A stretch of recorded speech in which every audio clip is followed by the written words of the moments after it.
Welcome, ladies and gentlemen, and good evening to all. I'm Steve Willis, co-founder of Hope Sheds Light. On behalf of my partners and co-founders, Arvo Prima and Ron Rosetto, I welcome you to our Finding Hope for Life recovery meeting. It's for families. And for those of you on Facebook, it's nice to see everybody again. Thank you for joining us as you do. So, for those of you joining us for the first time, let me tell you about Hope. Hope is a nonprofit organization. Our mission is to educate individuals and families in the community about the impact of addiction by sharing our personal experiences, by offering our strength and wisdom and providing hope and resources that lead to the long-term recovery of the entire family. What we want to do is to remove the fear and stigma that surrounds this disease by offering a loving and supportive and hopeful environment that leads to families healing and brings wellness to the community. So the way we do that in part is through these Finding Hope for Life family recovery meetings. We're here in the beautiful Holy Cross Lutheran Church. This meeting meets on the second and fourth Tuesday of every month. On the first and third, we host a Finding Recovery for Life meeting, and that meets at our Hope Sheds Light office, which is at 253 Chestnut Street. All of these meetings are open to anyone that's affected by addiction. Our prayer is really that by us sharing with you and you with us, you'll change the way you think and feel about this disease and in turn become healthy. What we do at the meeting tonight, we start this meeting with an educational piece. We have wonderful colleagues, talented colleagues who join us to share a certain aspect of prevention, treatment, and recovery. We then break out into groups and share what we've heard, share what's on our hearts, and importantly, we share what we can do as family members to become healthy. Our Finding Recovery for Life support meeting follows a little different format in our Hope office. That's a peer-to-peer group learning format. There's group discussion, there's sharing. We introduce topics and materials that focus on cultivating positive recovery practices in the home. All of this is for you. Hope is a family-focused organization, and we're very blessed that you're joining us tonight. So let me introduce our speakers. Our speaker, I got my other page here. Our speakers are Jordan Klix, right? And that's better. Kelsey Falcone. They have founded and run the Christopher Robert Foundation. It's a youth program for children that are affected by addiction. We're blessed that you're here, so let me introduce them tonight. Thank you.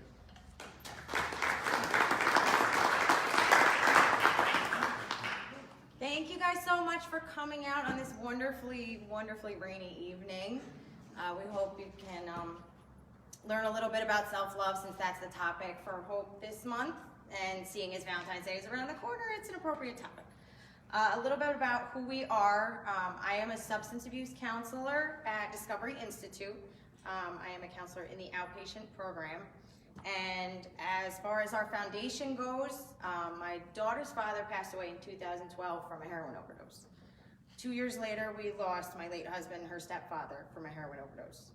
And recently, last February, we lost my sister to a heroin overdose. So my family has been through years and years of living with addiction, and then unfortunately when they lost their battle, we went through the grief afterward. So we started this organization because I have 3 small, beautiful children. And these 3 little girls, aside from living with the trauma of daily addiction in their lives, as everybody in this room knows, it's not a picnic. There's ups, there's downs, there's chaos, it's not pleasant for anybody, let alone a child, who doesn't really understand. So to help them understand what their loved ones are going through while breaking the stigma and explaining to them that, mommy's not a bad person, daddy's not a bad person, and explaining to them the disease of the mind and what it can do to them and how it makes them make these bad choices, helps break the stigma, hopefully break the cycle. And we do free activities, age-appropriate addiction education, and peer support groups for them to learn how to cope with all of it. And with that, I will introduce my executive assistant. Thank you very much. My name is Kelsey Falcone. I work in a completely unrelated field. I work in events, logistics, and management. I was drawn into Jordan's cause and the Christopher Robert Foundation because, like her, I have had family members and friends struggle with addiction, and we hope we can talk a little bit about recovery and a lot of self-love and self-care tonight. Thank you. Okay, so that's a little bit about who we are. Now, love, it seems like a simple, open, and closed topic, right? Yes, I love myself, I love my kids, I love my family, I love pizza, I love my dog. You know, there's not much to talk about, but there actually is. When you're talking about love, you kind of want to talk about, especially when you're talking about families with addiction, that unconditional love, because that is what is required for any of it to work. And that unconditional love, when you think of those words, you think of, oh, I unconditionally love my children. If your child is an addict, you more than anyone know that this is true. So any types of other unconditional love, you try and unconditionally love your spouse, although that may not always work out the way you want it to. You love your friends, you love your family. But consistently loving and accepting despite any faults or flaws, that's unconditional love. Harder to achieve than one might think. It sounds good in theory, but to actually practice this in your daily life, especially when you are living with addiction or living with a loved one with addiction, it seems some days impossible. So basically we're going to talk about what is self-love. Self-love is supposed to be unconditional. It has no conditions. You don't sit there and look at yourself and say, I will love myself today if I, make a certain amount of sales at work. Or I will only love myself today if I lost that 5 pounds I've been trying to lose since like November. Not me personally, but that's not really what you do. You're supposed to love yourself unconditionally. And self-love is also not about vanity. You're not talking about having false eyelashes or, going to the spa to make yourself look better. That's a form of self-care, which is a part of self-love, but that's not exactly what we're talking about. Self-love is about compassion. So when you're talking about the unconditional love that we mean when you say loving self, loving family, you need to love yourself first. And you can't do that without compassion. And that's compassion for yourself as well as others. So self-love is also about facing your fears. When you meet a perfectly emotionally healthy person, you don't generally see them running from things and not being able to cope well. So these are some qualities that they have. And self-love is also not defensive. People that practice good self-love, good self-care, have healthy coping skills, they don't generally feel the need to go around defensive and argumentative. These are not generally qualities of healthy self-love practices. And self-love creates an inner peace. That's the unconditional self-love. It's an inner peace that you are okay with who you are, what you do, the decisions you make. You might not agree with everything, you might fall short in a couple areas, but at the end of the day, you're okay inside with who you are. So, basically, we're gonna draw a little picture, and forgive my drawing skills, I was not an art major. Okay, so.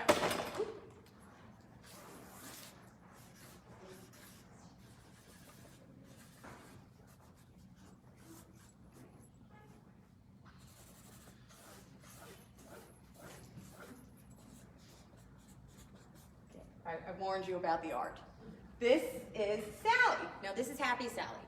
So we're gonna give Happy Sally some qualities. Now, Happy Sally is going to love, unconditionally of course. Happy Sally is also going to be very forgiving. Despite any faults or wrongdoings, this is Happy Sally. She's gonna be accepting to herself, to all others, despite any flaws. She's going to be genuinely happy. There, happy. Even when there's chaos, even if Sally has a son that's using and Sally's son goes back out and Sally has to, keep up her boundaries. So Sally throws her son out of the house and Sally does not know when her son's coming home, if her son is alive, if her son's on the streets of Newark. Sally has no idea, but she still finds some way to have some type of inner peace. She copes with her emotions, which seems a little crazy if you're talking about the chaos of addiction. Now, when you look at Happy Sally and you're thinking this person lives with any type of addiction in their life, you're thinking this woman lives in Narnia because it can't exist. But that's not necessarily true. But on the other hand, if you're not practicing good self-love, good self-care, you're probably going to identify better with this lady. Are you laughing at my drawing? That's what you're doing. Yes. You know what? We'll give her crazy hair. There we go. Okay. Now this is Karen. I apologize if anybody's names are Sally or Karen. They're just the first things that popped into my head. So this is crazy Karen. We're going to go through Karen's characteristics. Karen is withdrawn. Karen's very isolated. Karen does not want to go out and speak to people. She's got too much chaos going on in her life, so she can't handle small talk. When you have the kind of chaos in your life that addiction brings, you are not going to be able to sit there and talk about the weather. You have no interest. You don't care. So you're going to be withdrawn. You're going to be stressed out. You are going to be, you're maybe going to have some reduced concentration.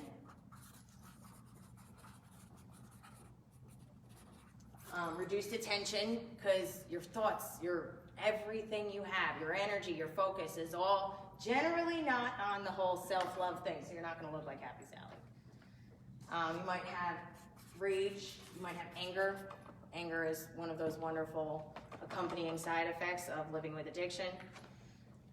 Feelings of untrustworthiness, self-doubt,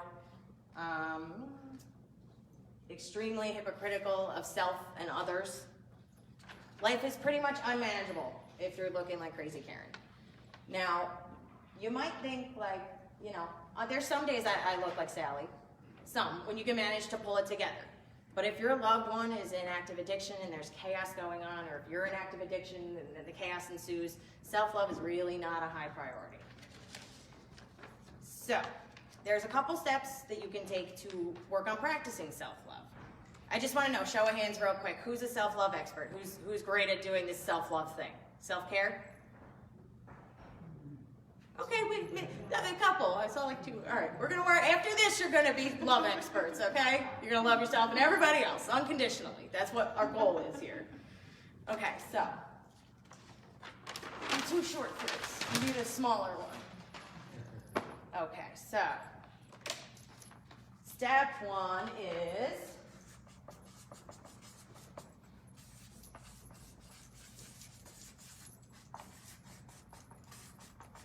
decreasing toxicity. Now, if there is addiction in your life, you might think that is physically impossible. If your child's an addict, how are you going to decrease any type of toxicity? How are you going to limit your exposure to unhealthy situations and relationships? It's tricky, but it can be done. If your child is in active addiction and you need to limit the toxicity, it's not saying limit your exposure to your child, although in some cases that is necessary. But it's basically saying don't engage. If there's an argument that you know you're not winning, because let's be real, when your loved one is in active addiction, you're not winning any arguments. So you walk away. That's the first step of practicing self-love. You have to learn how to walk away. And that's not in a physical sense, but it's just to keep your sanity, any sense of serenity that you have left. This is step one. So step two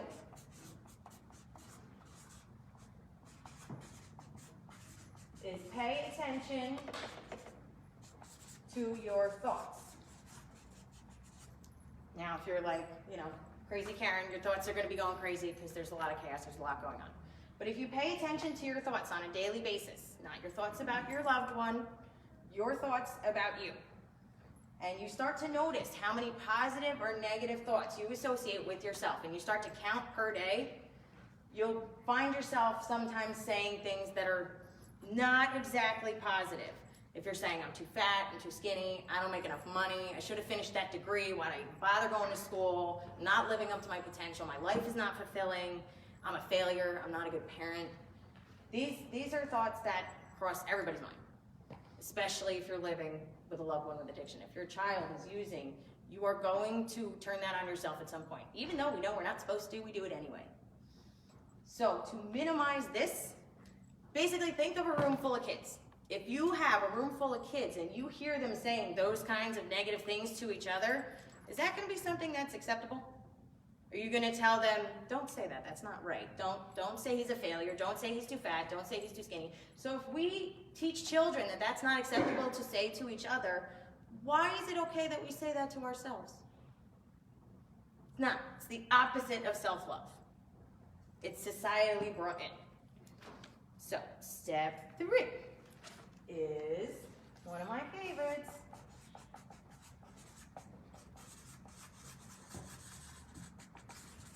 Step 3 is boundaries, which, my goodness, do we all struggle with in the chaos of active addiction. Boundaries are absolutely necessary for any type of self-care, self-love. You have to learn what your limits are, what you can tolerate, what you can't, what brings you to the point of losing your mind so you're just as crazy as they are. Because I have a little story here. There was a point in my daughter's father's active addiction where I was trying to find him. Now, what I was going to do when I found him, I have no idea. But I was going to find him because he was missing, and I was concerned. So I went looking for him. I went to all his friends' houses. Took a day off work to do this, by the way. Not the best, most responsible thing to do.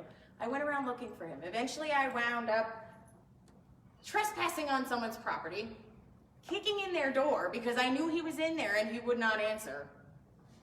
Does that sound like the actions of a rational, responsible, healthy person? Not so much. I became exactly as crazy as he was, because once I got there and I found him, I had no idea what I was going to do. None. But I had gotten to the point where I was just as crazy as he was. My thoughts were irrational. My actions were even worse. And that's what it can bring you to. So you need to establish healthy boundaries in every relationship. And it's tricky to do, because when your loved one is using, they're sick, they're asking you for help, it is very hard to say no and hold to those boundaries. Can you say yes comfortably? Can you say no confidently? And stick to what you said. So another view of this, there's distorted views of unconditional love, which is their view of what you should do and love them. They'll tell you, if you love me, you'll do for me what I need because you're supposed to. Despite how I treat you, despite how I act, you're supposed to do for me. If you love me, you'll do this. It's part of the manipulation. We're going to fall short on that because it's unrealistic. It brings us to a point of insanity, unmanageability. So we're going to step 4.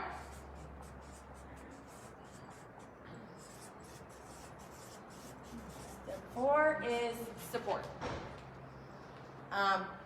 Getting out of all of this unscathed is a neat trick. You need support. Whether your friends, maybe they don't understand, maybe they tell you you're enabling, same thing with your families. Maybe they tell you you're not doing this right, you're not doing that right, but they're not in your shoes, so it's hard to handle. You need to make sure you have support. That is pretty much where you have support groups. Huge advocate for support groups. In recovery, they have NA, CA, AA, HA, GA. The list goes on and on. They've got tons of support groups. And I used to think, oh, well, he's the one with the problem, so it's not a me problem, it's a you problem, you go get help. And it wasn't until I realized that whole craziness that I might have needed help also. And that's when the support groups came in for me.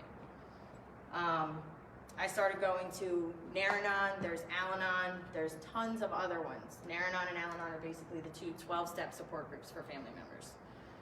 And they teach you about self-love, self-care, boundaries, all of these things. They help you work through while you can sit there and talk about the chaos and people don't look at you like you're nuts.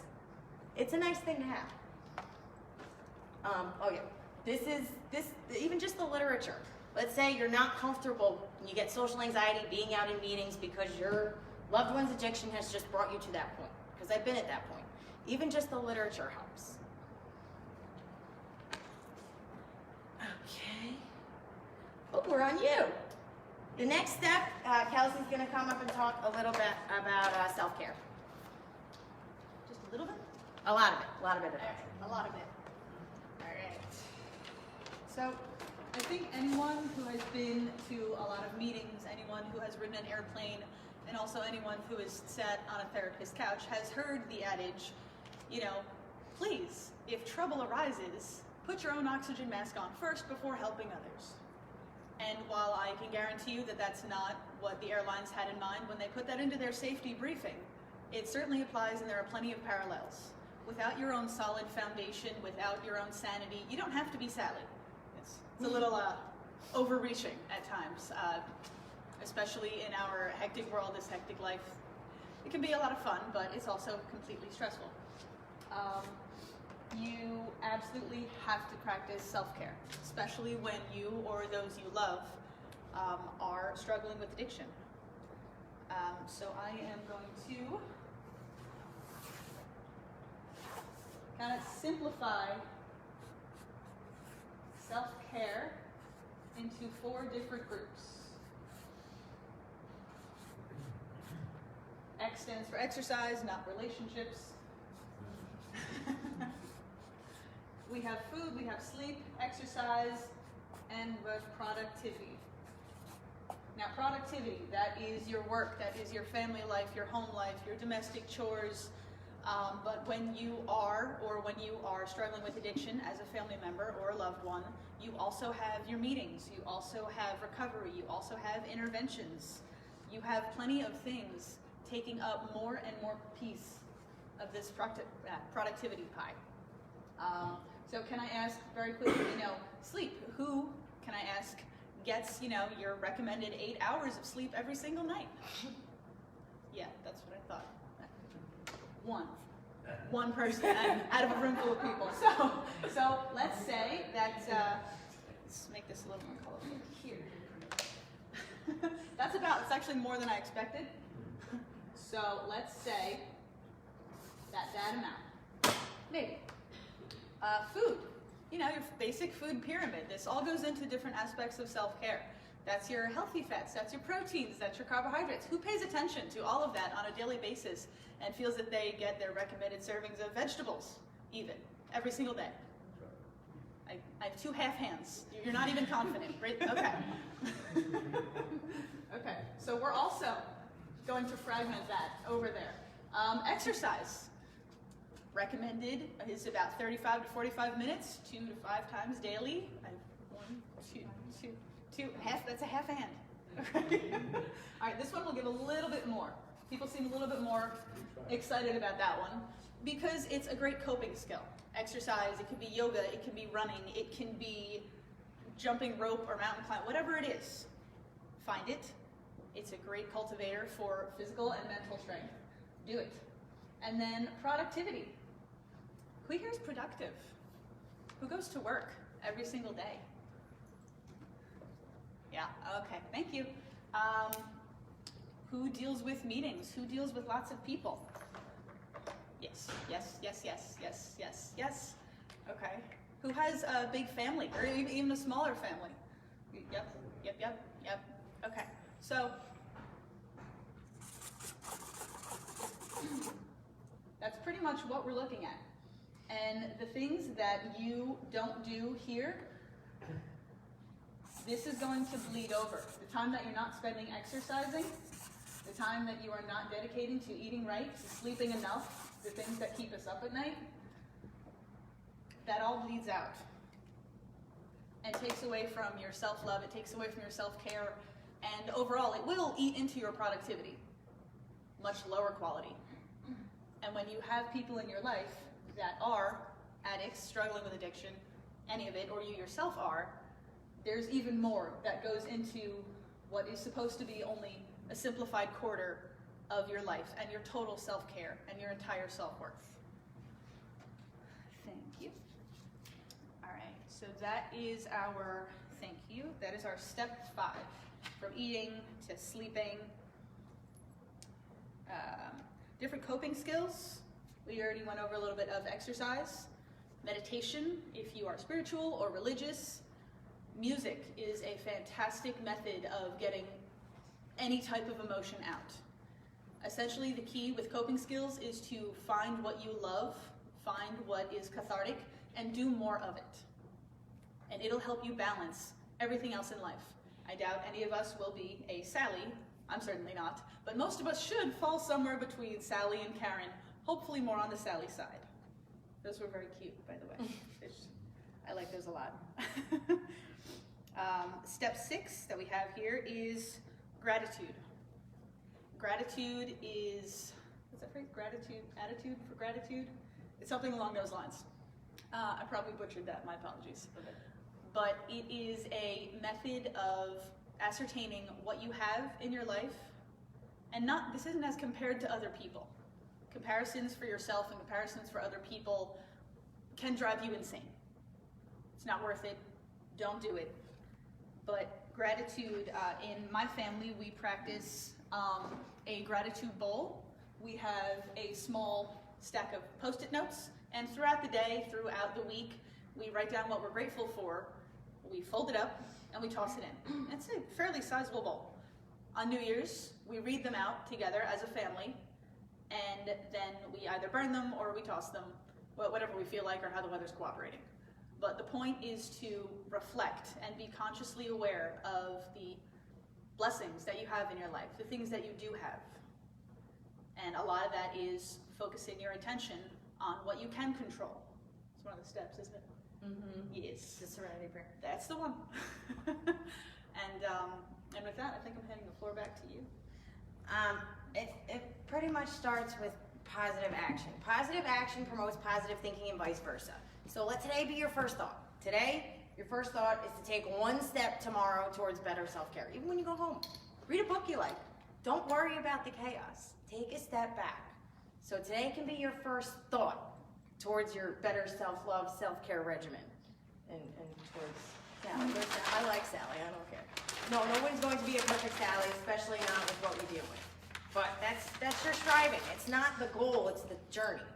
So while you're trying to do these things, if you just do one little step every single day, you can do a positive thought today and a positive action tomorrow.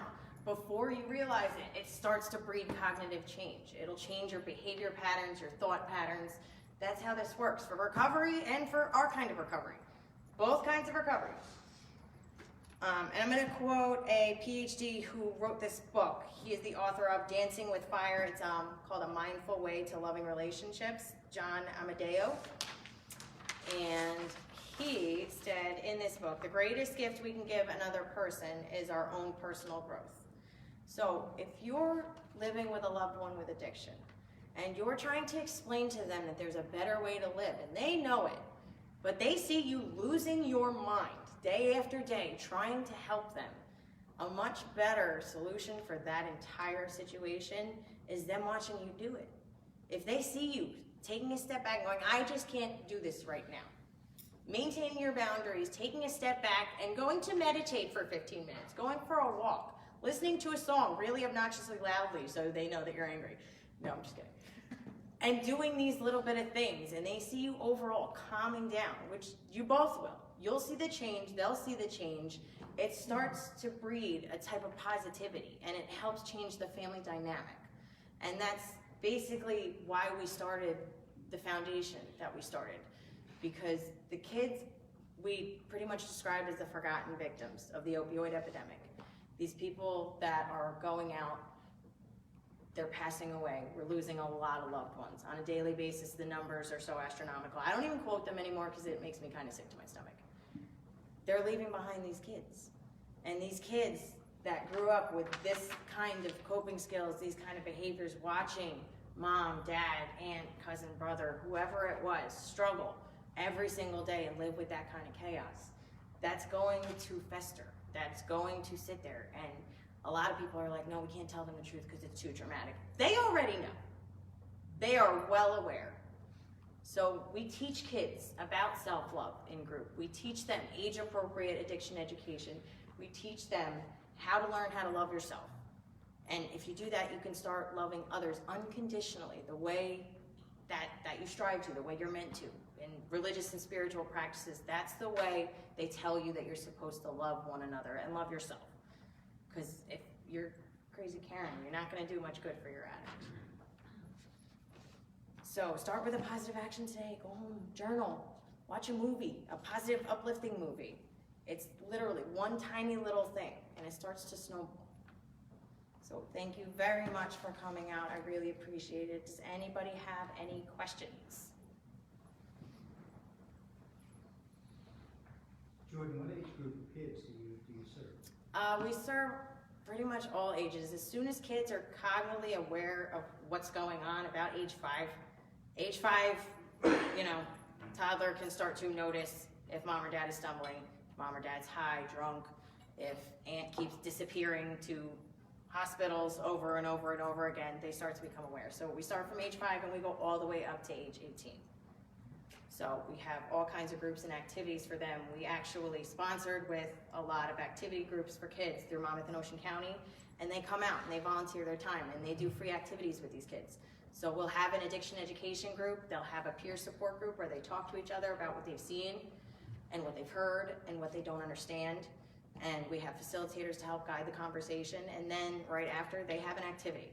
So it shows them, this is what you're dealing with. It brings it to light. Bring it to the surface, break the stigma. And then with the activity, it helps them cope. So we have like art classes, we have karate classes, yoga, oh God, there's tons of activities, dance, and some of these businesses are even generous enough to sponsor these children outside of groups. So if we have a kid that's struggling with a deceased parent or a parent that's in active addiction, this coping skill, they might latch onto. It happens a lot. We're grateful when it happens. So if this kid goes to an art class and they love it and it's helping them work through, these businesses have agreed to sponsor these kids outside of the group for free, for nothing. And it's part of getting the community involved. It takes a village. That's why Hope does what they do. They do an amazing job bringing the community in and explaining it's not just the addict. It's a family disease, which if you point out the addict and then their family, it's the entire community, especially with the epidemic. You can't swing a stick anywhere without finding someone these days that's affected by addiction. So, any more How questions? often do you meet? We meet the second and last Sunday of every month in the Central State Hospital in Freehold. Can you repeat that place? And just to reiterate, like the beginning of where your organization is, how it reaches out, how we could tap into or give others suggestions as to, you know, how to remind us that these kind of things are Sure, absolutely.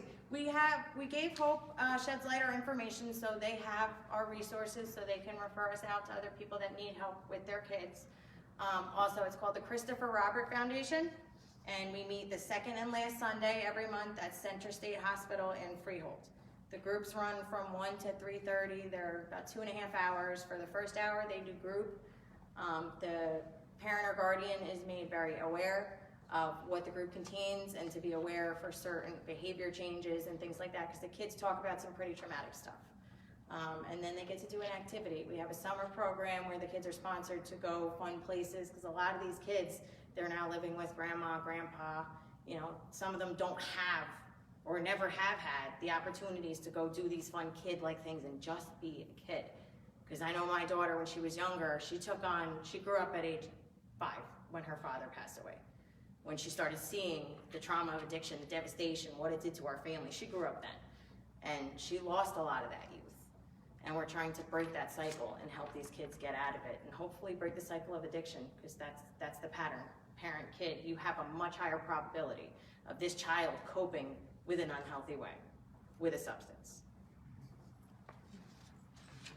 Any other questions? All right, now go practice some self-love. Thank you guys so much.